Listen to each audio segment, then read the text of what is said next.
No species had ever been banned from war until humanity. Soft-skinned, fragile, biologically inefficient. At least that's what the galaxy thought. But what happens when a species forbidden to fight learns the most dangerous weapon of all?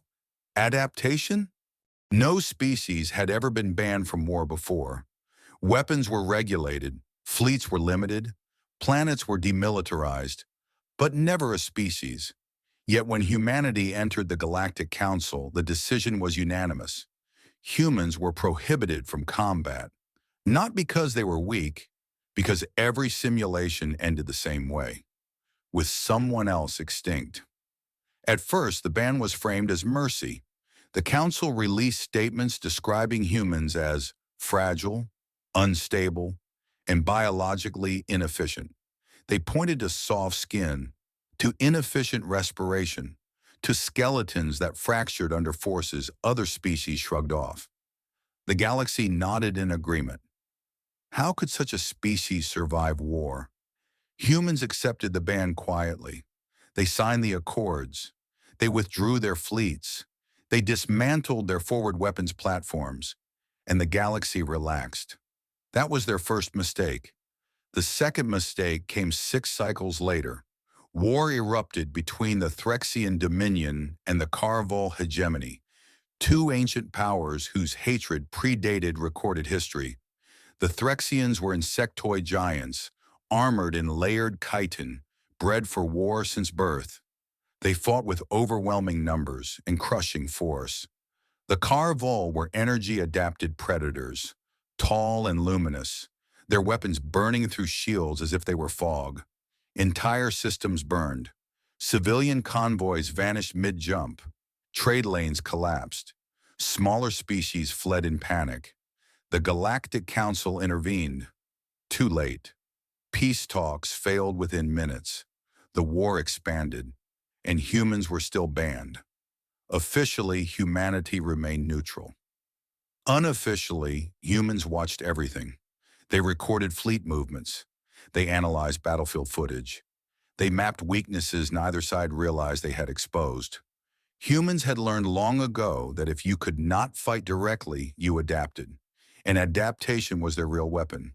The first human involvement was subtle. Untraceable logistics failures began appearing across Threxian supply routes. Fuel depots detonated without warning. Navigation buoys transmitted slightly altered data. Entire assault wings arrived minutes late, or kilometers off target. The Threxians blamed sabotage. They accused the Khar Vol. The Khar Vol denied everything. The war intensified. Then the Khar Vol began losing ships, not to Threxian fire, to exhaustion. Their pilots suffered neural overload. Their reactors overheated during prolonged engagements. Their shield harmonics drifted just enough to become unstable. They had never planned for extended war. Humans noticed. Humans remembered. On Earth, wars were rarely short. The Council received complaints. Both factions demanded investigations. Human representatives expressed concern, sympathy, and complete innocence. After all, humans were banned from war. The turning point came at the Battle of Rhyx Prime, a strategic world, massive gravity well, no easy escape. The Threxians committed everything. They arrived in numbers so vast they darkened the system. The Khar Vol fleets formed defensive lines, energy shields overlapping like scales. The opening exchange was catastrophic. Planet-side cities were erased within minutes. Orbital platforms shattered into debris fields. Space itself seemed to burn. Then something unexpected happened. The Khar Vol adjusted their formation. They didn't retreat. They advanced, straight into the Threxian swarm. Observers were confused.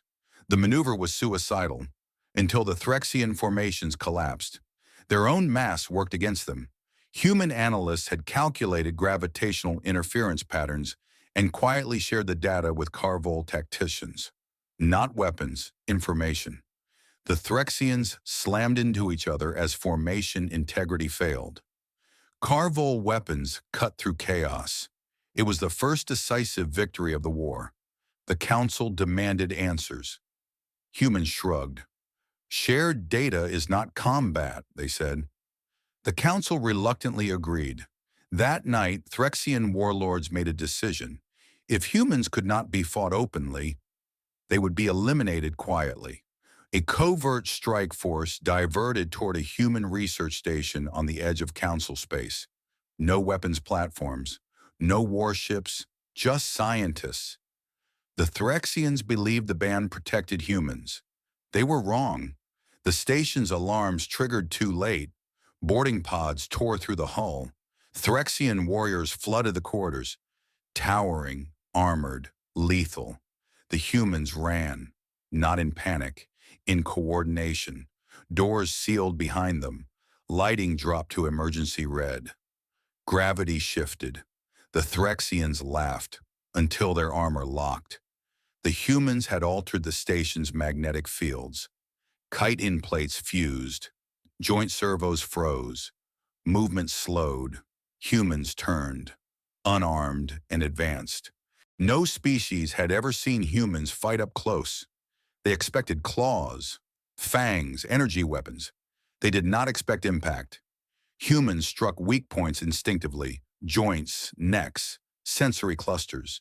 They used tools never classified as weapons, wrenches, fire extinguishers, bare hands.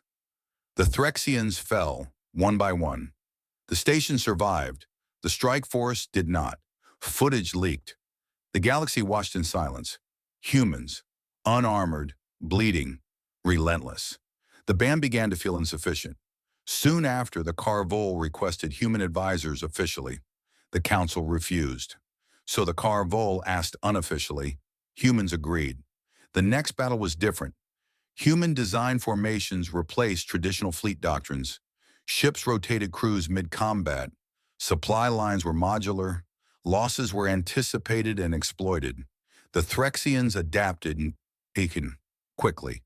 They evolved thicker armor, redundant command nodes, decentralized swarms, and for the first time, they began winning again. That was when humans did something no species had ever attempted. They walked into the war zone, unarmed, broadcasting on all frequencies. Human ships drifted between fleets, no weapons powered, no shields raised. The Council screamed for them to withdraw. The Threxians prepared to fire.